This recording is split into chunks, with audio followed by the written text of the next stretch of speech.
Hello everyone, मैं हूं आपके साथ डॉक्टर अंकित गोयल और हमेशा की तरह आपका बहुत बहुत स्वागत है।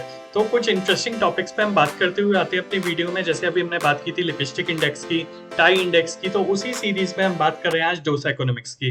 तो ये एक कंसेप्ट है जो आपको ये बताता है कि कॉमन मैन के ऊपर इन्फ्लेशन का और इंटरेस्ट रेट का कंबाइंड कैसे इम्पैक्ट पड़ता है। तो आइए बात करते हैं डोसा इकोनॉमिक्स की। ये जो कंसेप्ट है ये हमारे जो ओल्ड गवर्नर थे आरबीआई के, रघुराम राजन, उन्होंने दिया था। और उन्होंने ये बताया था कि इन्फ्लेशन और इंटरेस्ट रेट का कैसे हमारी परचेजिंग पावर पे इम्पैक्ट पड़ता है। तो बहुत ही इंटरेस्टिंग वीडियो है, आइए बात करते हैं। तो कुछ एग्जांपल लेके हम समझाते हैं इसको।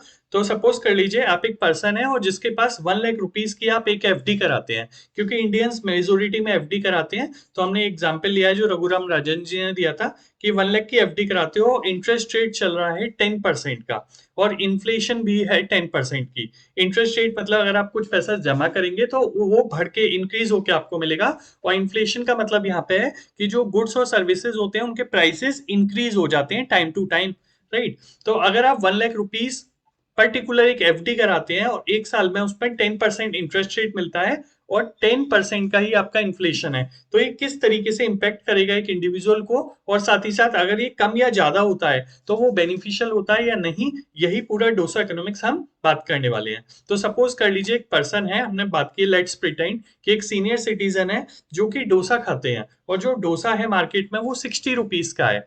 तो अगर वो 1 लाख रुपीज में डोसा परचेज करना चाहें तो कितने डोसा आएंगे प्रेजेंट में। तो अगर 1 लाख रुपीज आपके पास है और 60 रुपीज का डोसा है तो आपको 1666 डोसा आप परचेज कर सकते हैं। अब सपोज कर लीजिए अगर आप 1 लाख की एफडी कराते हैं और एक साल में 10% इंटरेस्ट रेट मिलती है, तो एक साल बाद आपको कितना अमाउंट हो जाएगा, वो आपको मिलेगा 1,10,000, यानी आपको बैंक से एक्स्ट्रा पैसा मिलेगा। और क्योंकि इन्फ्लेशन भी होगी तो इन्फ्लेशन 10% की है, यानी जो 60 रुपए का डोसा है वो 10% और महंगा हो जाएगा। और जो न्यू डोसे की कॉस्ट होगी वो 66 रुपीज होगी। आप दोनों तरीके से समझिए, आपका पैसा भी बैंक में बढ़ गया और जो मार्केट में प्रोडक्ट है डोसा उसके रेट भी बढ़ गए। तो आप 1,10,000 में कितने डोसे आ पाएंगे। तो अगर आप 1,10,000 को 66 से डिवाइड करेंगे तो सेम 1,666 डोसे ही आएंगे। यानी कि अगर आपको इन्फ्लेशन भी ज्यादा है इंटरेस्ट रेट के साथ तो आपको कुछ एक्स्ट्रा एडवांटेज नहीं होगा। जो भी आपको इंटरेस्ट रेट से एक्स्ट्रा पैसा मिल रहा है वो क्रॉस वेरीफाई हो जाएगा इन्फ्लेशन से, यानी वेव ऑफ हो जाएगा, आपको उसका कोई एक्स्ट्रा एडवांटेज नहीं मिल रहा। तो रघुराम राजन का यही पूछना था कि क्या अगर इंटरेस्ट रेट ज्यादा है उसके साथ इन्फ्लेशन भी ज्यादा है, क्या उससे कॉमन मैन को कोई बेनिफिट होता है, नहीं। तो उन्होंने इसका सॉल्यूशन ये बताया। उन्होंने कहा कि अगर हम इंटरेस्ट रेट को भले ही कम कर दें पर इन्फ्लेशन को भी कम कर दें तो उससे इम्पैक्ट पड़ेगा और उससे कॉमन मैन को बेनिफिट होगा। तो उन्होंने एक एग्जाम्पल दिया। उन्होंने कहा कि सपोज कर लीजिए जहां पहले इंटरेस्ट रेट 10% थे हम उसको कम कर देते हैं 8%, और जो इन्फ्लेशन थी आपकी पहले 6%, 10% उसको भी हम 5% कर देते हैं। तो अब हम देखते हैं कि क्या इम्पैक्ट पड़ेगा। तो अगर सपोज कर लीजिए पहले 1,666 डोसा आप परचेस कर पा रहे थे, अब अगर मान लीजिए आपको 8% इंटरेस्ट रेट मिलती है तो एक साल बाद आपका बैंक में कितना अमाउंट हो जाएगा, 1,08,000, 1,08,000। और साथ ही साथ में अगर 5% की इन्फ्लेशन है तो जो 60 रुपीज का डोसा है उसकी न्यू कॉस्ट हो जाएगी 63 रुपीज। यानी अब आप 1,08,000 में 63 के हिसाब से कितने डोसे परचेज कर पाएंगे, 1714। यानी कि जहां पहले आप 1,666 डोसे परचेज कर पा रहे थे वहीं आप ज्यादा डोसा परचेज कर पाएंगे।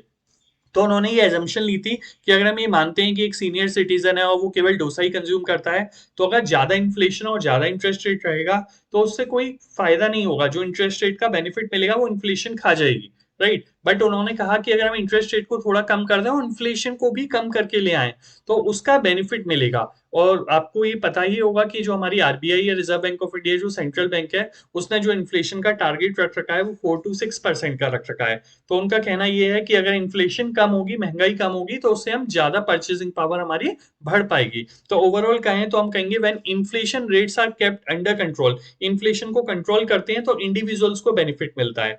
तो इसी को समझाते हुए मैंने कुछ अभी आपको वीडियोस भी बनाए हैं अपनी चैनल पे। लिपस्टिक इंडेक्स की बात की थी हमने, उसके साथ ही टाई इंडेक्स की बात की थी, बर्गर इकोनॉमिक्स की बात की थी। साथ ही साथ बहुत सारे ऐसे कंसेप्ट होते हैं जो कॉमन मैन को समझना बहुत जरूरी होता है कि जीडीपी क्या होती है, अनएम्प्लॉयमेंट रेट क्या होता है, फॉरेन एक्सचेंज किस तरीके से काम करते हैं, पॉवर्टी क्या होती है। तो ये सारी ही चीजें हमने अपनी एक बुक है इकोनॉमिक्स की, उसमें हमने डिस्कस किया है, और बुक्स अमेजन पे भी अवेलेबल है, उसका वीडियो भी अवेलेबल है यूट्यूब पे, जिसका मैं लिंक आपको इस डिस्क्रिप्शन में दे दूंगा। तो होप आपको ये कंसेप्ट है डोसा इकोनॉमिक्स से समझ में आया होगा कि किस तरीके से इन्फ्लेशन और इंटरेस्ट रेट का इम्पैक्ट पड़ता है कॉमन मैन में, और हमारे गवर्नर का क्या कहना है कि जब हमारी इंटरेस्ट रेट कम है तो अगर इन्फ्लेशन भी कम होगी तो उससे हमें डेफिनेटली बेनिफिट मिलेगा।